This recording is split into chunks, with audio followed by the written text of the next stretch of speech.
Começamos agora mais um programa Contra Capa, que você já sabe. É esse nosso encontro semanal em que a gente recebe aqui escritoras, escritores mineiros ou com uma forte ligação com Minas Gerais para poder falar sobre as suas obras, sobre a sua vida, sobre as suas ideias e as suas novas obras também, aquelas que estão em gestação ainda. Hoje nós recebemos aqui a escritora, a poeta Adriane Garcia, que está para poder falar sobre os seus livros. São vários e a gente vai falar sobre alguns deles. Além desses livros que ela também tem atuação em outras áreas. Adriane, seja muito bem-vinda. Obrigado por ter aceitado o convite, participar aqui com a gente e trazer suas obras mais recentes. Muito obrigada. Fico muito feliz de estar aqui. É sempre uma oportunidade ótima, né, a gente poder falar de literatura, do nosso trabalho, né? Há poucos espaços para se falar de literatura, né, para dar vazão à divulgação dos livros, né, e trocar essas ideias mesmo sobre essa forma de arte. É muito primordial, né, que é a literatura. Isso é muito bom, né? A gente tem um espaço para poder falar sobre isso. E as pessoas que nos acompanham quase que semanalmente, né? Buscando entender o que tem de novo por aí, porque a gente tem muitos escritores e escritoras mineiros que a gente não conhece, que a gente não tem acesso, e muitas obras muito boas, né? Então, isso é um fato assim, que eu achei maravilhoso do foco do programa, porque eu vejo muito isso também. Os espaços de divulgação, além de serem poucos, muitas vezes privilegiam escritores de fora o tempo inteiro, né? A gente tem muito essa coisa, assim, de trazer o outro, né? Não que não se deva, mas eu sempre questiono isso, porque há tantos escritores e escritoras fantásticos em Belo Horizonte, em Minas Gerais, né? E que muitas vezes ficam de fora de projetos e programas que são feitos aqui. Exatamente. Né? Eu até escrevi recentemente no Hoje em Dia, antes da gente falar aqui onde as pessoas podem nos assistir, já que a conversa já começou boa, escrevi uma coluna falando justamente sobre isso. Muitas empresas mineiras, elas olham para São Paulo, Rio e outros estados, tentando trazer para cá os talentos que tem lá, mas desconhecendo os talentos que tem aqui. E aí eu disse a mesma coisa, não é que a gente não deva se expandir, olhar para o mundo, descobrir o que tem de bom lá fora, mas a gente tem que ter uma régua também, né? Não é só esquecer os daqui e trazer os de fora. Então, em literatura acontece muito isso. As pessoas, elas empoderam muito pessoas de fora. E lá fora tem muita gente boa. Muita. Mas a gente também tem muita gente boa aqui. Muitos escritos, muitos livros que merecem ser conhecidos e que merecem ganhar mais espaço Brasil e mundo afora, né? É isso mesmo. E é tanto com escritores quanto, por exemplo, os estudiosos da literatura, né? Existe um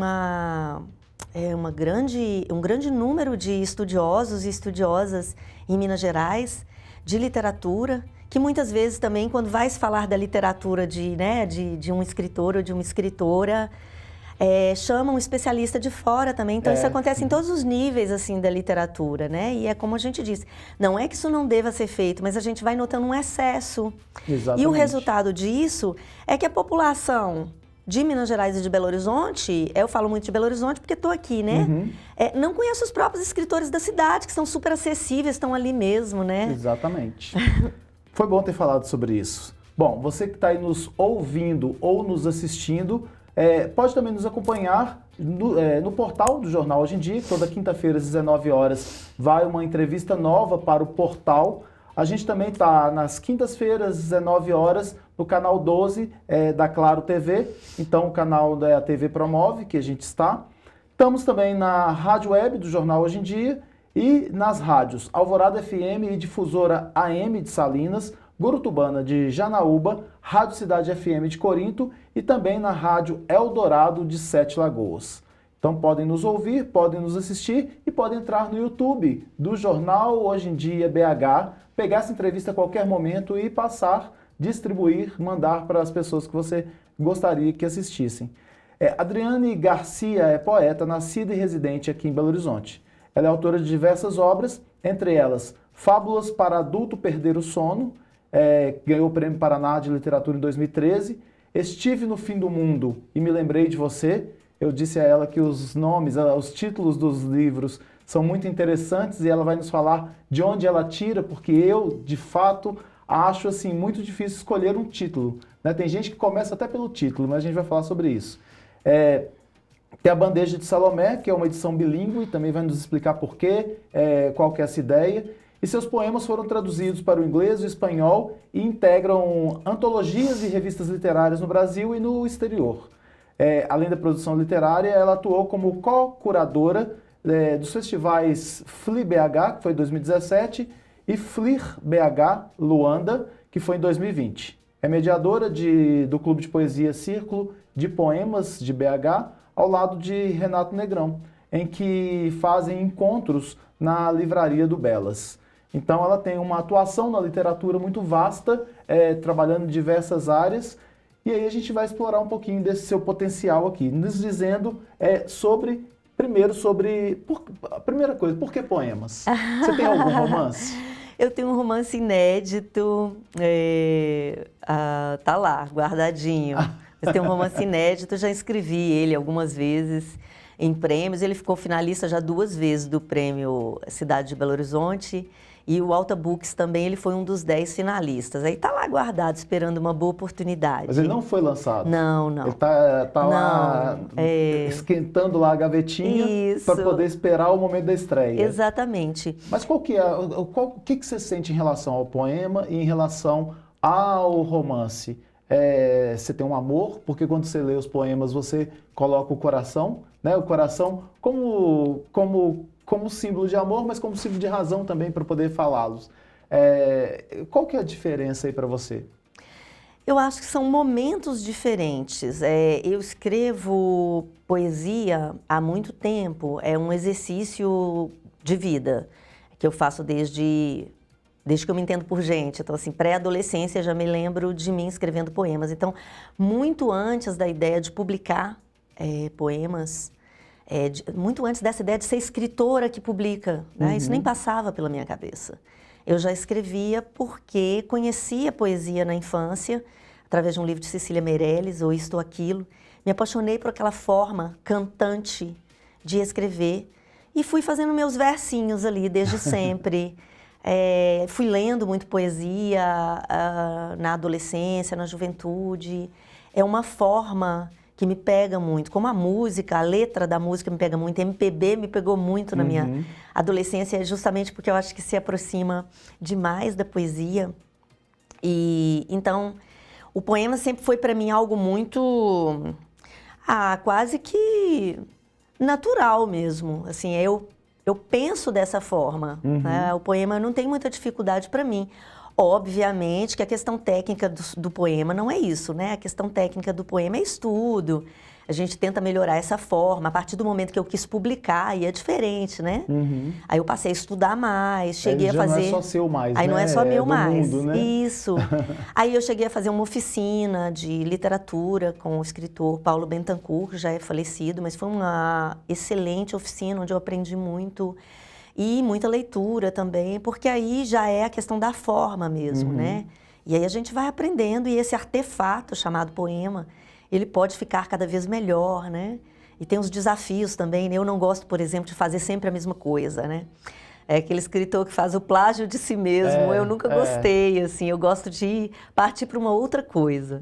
Mas você diz em relação a temas? O próprio poema mesmo, a forma. Então, por exemplo, se você pega Eva Protopoeta, que é um livro meu que eu lancei antes do A Bandeja de Salomé, ali eu estou tentando ser o mais sintética possível, estou trabalhando síntese, porque eu já vinha trabalhando com versos maiores e poemas de curtos a médios. E eu tinha feito o Arraial do Curral del Rei, que você pode ler como um poema longo, ou mesmo tem poemas longos ali dentro, mesmo se você não lê como poemas longos, como um poema longo, há poemas longos ali dentro. E aí, depois disso, eu falei assim, não, agora eu quero trabalhar síntese, né? Eu não queria fazer o haikai, porque aí a forma ficava fixa demais para mim. Mas você fez algum haikai? Fiz, mas não publiquei. Mas como exercício, gosto muito. É muito legal. Eu acho que as formas fixas, como exercício, são muito boas para a gente fazer. Tá. Já fiz sonetos que não publiquei. Me fala, só para as pessoas que não sabem, o que é um haikai? O haikai, ele é um poema curto, né, de origem oriental, né, japonesa, lá do Basho.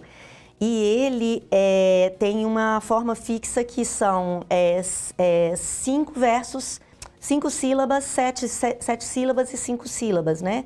No caso, sílabas poéticas, que não é o mesmo que sílabas fonéticas, né? Tem toda uma contagem. Mas hoje em dia, até o próprio haikai, principalmente no Brasil, né? Ele já está muito modificado, ele tenta permanecer mais ou menos dentro dessa métrica, mas ele sai.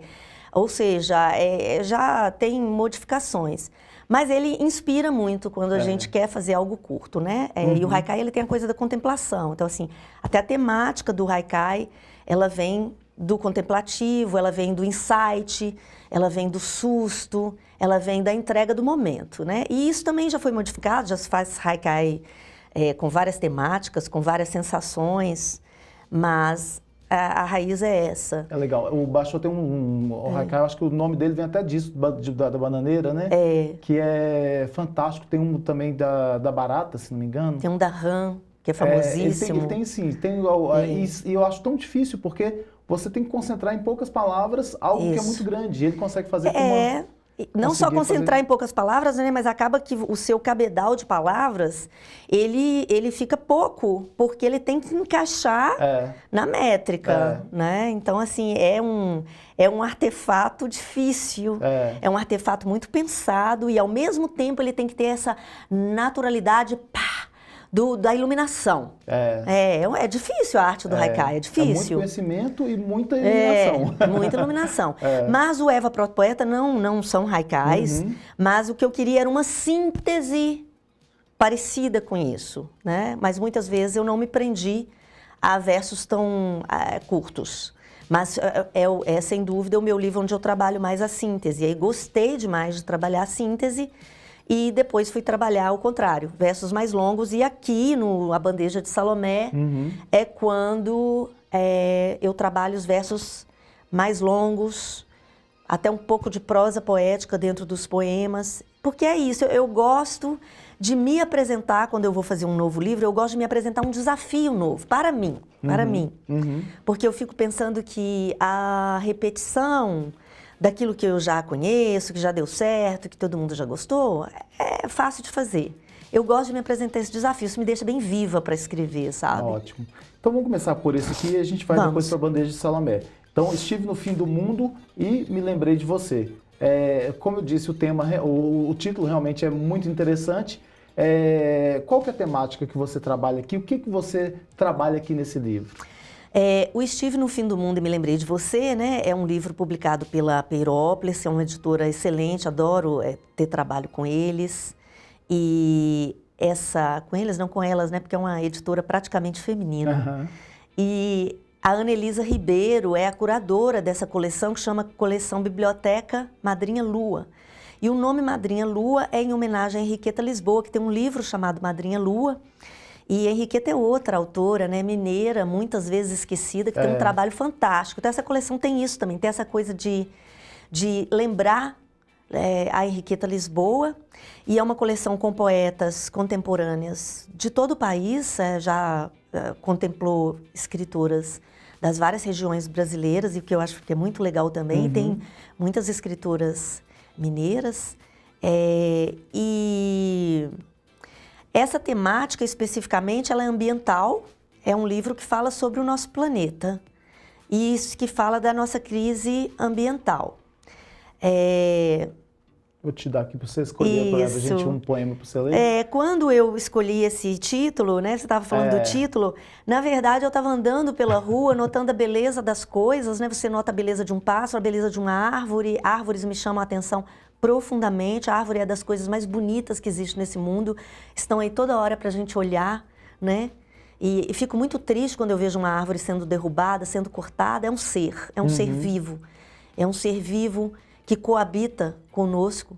E como que nós, a humanidade, temos dificuldade de coabitar, né? Que raça é essa nossa que não coabita, sabe? Coabita da pior maneira possível. Nós não respeitamos os outros seres de maneira geral. Nós não temos ternura pelos filhotes das outras espécies e não temos ternura nem pelos nossos filhotes. Se você for ver aí, né, essas guerras acontecendo, né, você olha, por exemplo, hoje imagens e mais imagens de Gaza, as crianças sofrendo aquilo tudo, são os nossos filhotes, são os filhotes da humanidade. Olhar como humanidade. Nós não temos mais compaixão pelos próprios filhotes, quer dizer, que raça é essa? Então esse livro ele vem falar desse fim de mundo. O título me veio antes do livro. Eu olhei para essas coisas e pensei, um dia eu quero fazer um livro que conte da beleza deste planeta, da beleza que eu consigo ver. Porque tem uma melancolia de fim de mundo mesmo, de fim... A gente fala fim de mundo, mas não é o mundo que acaba, é a humanidade que acaba, o mundo se refaz, o planeta se refaz. O planeta já viveu sem nós e já passou por várias catástrofes. E ele se reabilita e se renova, e novas espécies surgem. A humanidade talvez seja uma espécie que só exista desta vez. E ela desperdiça esta oportunidade magnífica, porque é uma espécie também magnífica, que pode fazer de outra forma. Então o livro foi muito isso. Estive no fim do mundo e me lembrei de você, e tem uma brincadeira com a questão da viagem, né? Das camisetas que a gente escolhe, né? Dos presentinhos que a gente traz, né? Isso, né? E aí é isso. Eu vou escolher um poema, então. Eu vou ler um poema que quase sempre eu leio o mesmo, tem outros, mas é que eu gosto muito desse poema e acho que ele tem a ideia do livro, né? O Antropoceno é essa época nossa em que o homem subjuga a natureza, né? Em que o homem é o maior predador realmente da natureza e que muda tecnologicamente tudo. E é um período perigosíssimo, né? Já entramos, não é verdade, né? Numa faixa de perigo, os cientistas avisam, os ambientalistas avisam, todos avisam. E o capital, o grande capital, avança. Né, avança e não está nem aí, parecendo que no fim das contas não vai respirar o mesmo ar, né? Tem um livro, acho que é do Ignácio de Loyola, Não Verás País Nenhum. Não é dele? Acho que sim. Eu acho que sim. Quando eu li, ainda era bem jovem. Eu acho que foi até para um vestibular. Não verás, assim. né? Não verás país nenhum. E que fala que isso me marcou muito. E olha que tem muito tempo que eu fui jovem. Que a pessoa entrava numa perfumaria e comprava um perfume de esterco para poder sentir o cheiro daquilo que teve no passado. Um cheiro de planta, para poder sentir o cheiro. E isso é tão drástico, né? Tão drástico que me emociona pensar nisso. Porque, assim, a gente tem alertas o tempo todo, né? Alertas o tempo todo. E a gente, às vezes, esquece. O próprio filme do Fernando Meirelles, com base lá em Insights da Cegueira, né? Do Saramago. Sim. É aquele negócio de... Teve uma cegueira branca, todo mundo pegou aquilo dali e, de repente, entre aspas, a cegueira vai embora. Sim. E será que nós aprendemos, né? Então, nos traz aí o poema para a gente poder tentar refletir sobre isso. Maravilha. Antropoceno. Está parecendo que eu odeio a humanidade. Desde que vi as morsas caindo de montanhas em que nunca deveriam ter subido. As morsas quicando 1, 2, 3 vezes e caindo estateladas no meio da multidão de morsas. Na costa da Rússia, eu que nunca estive lá, chorei como quem passava a amar somente os bichos e as plantas que cultivo no meu apartamento sob um pedacinho de sol que os arquitetos deixaram por compaixão ou por esquecimento. Soube então que faltavam geleiras às morsas e que elas agora se viravam nas pedras amontoadas, que algumas subiam as montanhas e o resultado eu já disse. Elas caem e fica parecendo que eu odeio a humanidade. Como se eu não soubesse que gente também é bicho. Como se eu não entendesse que é preciso amar a minha própria espécie. Fica parecendo que eu não compreendo que nós caímos quando a morsa cai. Nossa! Aí, por causa do seu direcionamento aqui da conversa... Eu vi que você lembrou de outro eu aí, lembrei né? de outro. Ficção científica, que fala do que você falava. Ficção científica. Quando tudo for desolação, ainda teremos livros sagrados em que uma história conveniente deu toda a terra ao homem e nunca mais ele se contentou com um lugar modesto no planeta. Somos conhecidos como os grandes boca de peixe. Nas montanhas, as cabras nos tratam por bocas do abismo. em uma convenção de pássaros, nos definiram como os hálitos venenosos. Há dias, os golfinhos conversam sobre nós. Se havia tanto amor que praticassem. O capitalismo é uma doença autoimune. O Deus que dança é uma baleia jubarte. Ainda assim, faremos nossa sopa de barbatana de tubarão. E os filmes de ficção científica vão continuar tentando salvar a nossa raça extinta. São profundos mesmo, viu? É. Me ocorreu aqui um vídeo que está circulando recentemente.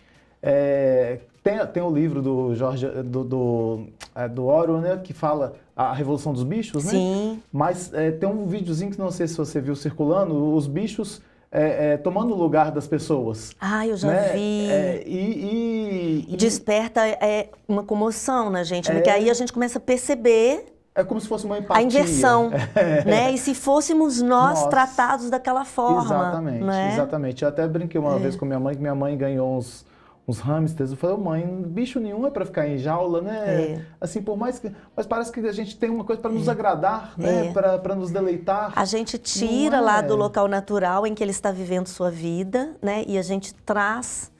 Parece que a gente não pode ver a beleza solta, a beleza in natura. Ela tem que ser nossa.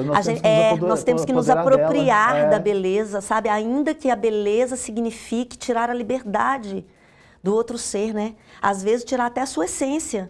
Porque se você pensar que os animais em escala industrial que se transformam em comida, quantas vezes eles não veem a luz do sol, são criados ali naquele cercadinho, jamais dá um passeio pela grama, né? Jamais pastar.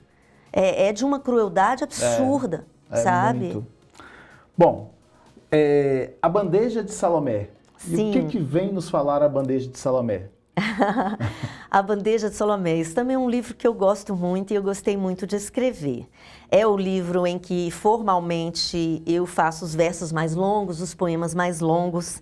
E me impressiona muito o quanto as religiões, e aqui eu digo religiões no sentido de poder, né? Eu própria me considero, as pessoas ficam surpresas com isso, mas eu me considero uma pessoa religiosa no sentido do religar, e eu tenho uma ligação com o sagrado, mas eu não tenho religião. Essa religião no sentido de poder, né? No sentido de que há lá pessoas poderosas que hoje querem direcionar, se intrometer, e já fazem isso, na política. É esse jogo que eu não gosto. Então, assim, eu acho que tanto ser ateu é digno de respeito, quanto praticar a sua religiosidade é digno de respeito.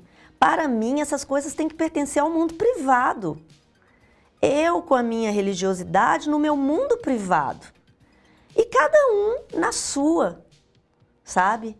A partir do momento que isso, que deveria ser do mundo privado, até para proteger todas as religiosidades, passa para o mundo público, querendo se transformar em lei para todos, nós nos aproximamos perigosamente das teocracias. E as teocracias são ditaduras. E as teocracias não respeitam os outros modos de pensar.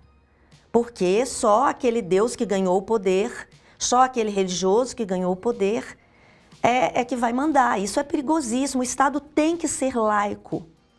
Quando eu comecei a perceber com grande perigo, isso já tem muito tempo, que o Brasil avança muito nesse sentido, né? Se a gente pensar que há pouquíssimo tempo tivemos um presidente da República que disse que o critério dele para colocar um ministro no STF era que ele fosse terrivelmente religioso. Isso não é critério para colocar alguém para cuidar de constitucionalidade. Essas misturar isso é muito perigoso. Ficar dizendo que isso seria intolerância religiosa não é, pelo contrário, isso causará intolerância religiosa. Porque existem, por exemplo, as religiões de matriz africana que são completamente perseguidas.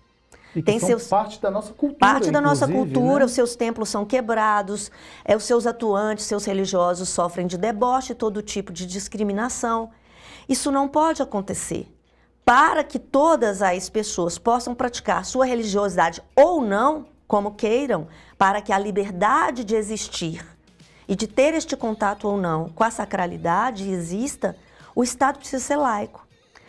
E isso me levou muito a pensar que eu queria ler este documento, de onde tiram, no Brasil principalmente este documento, né, é a Bíblia, né, este documento de registro histórico, né, porque a Bíblia também é isso, né, e é também um documento de narrativo, né, a narração de várias histórias ali, inclusive como narrativa tem coisas muito interessantes, belas muitas vezes, terríveis, cruéis, sabe? Tem um mundo de histórias ali, né? Narrativas fantásticas.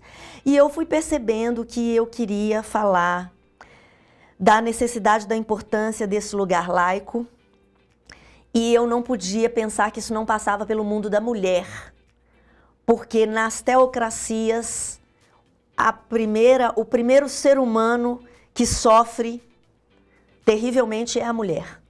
A mulher tem que voltar, como disse um senador ontem para Marina Silva, para o seu lugar. De lá não sair, né? E de lá não sair. Nós sabemos muito bem qual é o lugar para o qual ele estava mandando ontem a Marina Silva. E nós não vamos voltar para esse lugar. Mas é esse lugar. Eu quis, então, reler não, né? Eu tinha lido espaçadamente, mas eu quis ler inteira a Bíblia, o Antigo Testamento e o Novo Testamento. E encontrar mulheres ali, porque as histórias bíblicas, até por uma questão do tempo, né, em que é escrito o machismo, também é a história da humanidade, né? Então, obviamente, ela está repleta de machismo, por vezes até misoginia, né? Mas tudo está ali naquele contexto, que é um contexto histórico do patriarcado. Esse é o nosso contexto, né? Ainda. Então, não tem como você ler aqueles livros, né, e não verificar isso. E eu quis partir disso mesmo. Eu quero ver quais mulheres estão aqui e eu quero escrever sobre elas, mas eu quero escrever talvez aquilo que, se elas estivessem contando e não eles, elas diriam. Que trabalho de pesquisa, Foi um trabalho né? de pesquisa que eu amei fazer. Eu gostei demais de fazer. E por que é a bandeja de Salomé? A bandeja de Salomé é muito marcante, né? Que a Herodias vai entregar a cabeça de João Batista numa bandeja. E aí tem, inclusive, pinturas, né? Eu acho ela muito... As pinturas, né, a cabeça de João Batista, elas são muito fortes, né? E eu fiquei pensando isso, né? É mais ou menos uma paródia de o fogo nos racistas, obviamente, né, gente? Eu trabalhei com a questão do misógino, né? Que eu queria a cabeça do misógino numa bandeja. E aí, posso ler esse poema? Pode. O ódio de Herodias.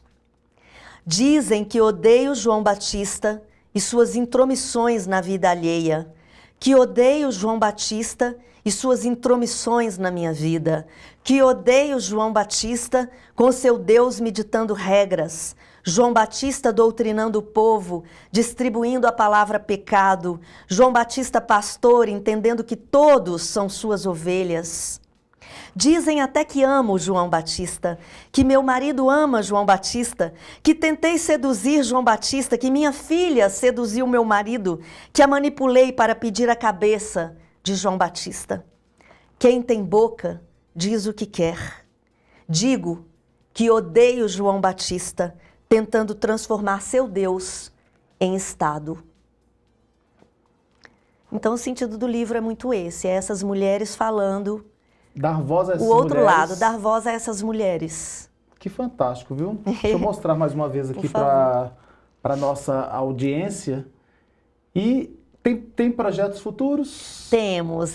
Tem um livro já contratado pela Causa e Letras, que é uma editora que eu gosto muito também de publicar. É de Minas Gerais, de Nova Lima. Grande atuação em Belo Horizonte. Eduardo Sabino, Cristiano Rato, os editores lá queridos. E as edições são muito bonitas da Causa e Letra. Tô vendo, a capa é linda. Visitem lá o site da Causa e Letras, viu, gente? Tem um catálogo muito bacana. E as edições são muito bonitas. E aí é isso, vai sair um livro... Essas marcaçõezinhas aqui são suas? São minhas, exatamente. Porque eu tenho mania de ler e marcar também. Eu vou escrever no contexto bíblico, porque muitas vezes eu me esqueço, né? São muitas histórias, eu esqueço. Né? Mas você olha isso aqui realmente... E quem não leu a Bíblia Foi um trabalho consegue de pesquisa. entender também? Consegue entender, e é interessante que muitas pessoas falam assim, eu nunca tinha lido essa história e eu tive que ir lá para ler. Então acaba que a pessoa vai lá na Bíblia ler a Bíblia. E a outra coisa que eu achei muito interessante é que a Maria Valéria Rezende, né, que é uma grande escritora e é freira, é que faz o prefácio e ela gostou muito desse livro. Que legal. Olha, a gente fica por aqui. Eu queria que antes da gente encerrar, você falasse como encontrar, né, como te contactar, como encontrar seus livros. No Instagram eu estou lá no perfil que é @Adriane_Garcia_Poemas, Adriane Garcia Poemas, me acha. Os livros, principalmente esse da Peirópolis, acha no site da editora Peirópolis e acha também na Amazon. Esse aqui você acha na Amazon, mas é melhor sempre comprar no site da editora, é melhor, viu, gente? Eu acho. No site da editora Caos e Letras, tá? E meus outros livros, alguns até fora de catálogo, acho às vezes usado na estante virtual, tem livros novos lá meus também, só jogar lá Adriane Garcia, que encontra. Ok, Adriane, obrigado por esse papo, que realmente assim, quando eu olhei, já vi que estava na metade do tempo, eu falei, meu Deus, eu não vou conseguir explorar a bandeja de Salomé. Então me perdoe por não ter explorado mais ainda esse livro, mas o assunto antes estava muito bom. Mas foi ótimo, eu obrigado, gostei. Viu? Nada. Pessoal, nós ficamos por aqui e nos encontramos num novo programa, que é a semana que vem. Até lá!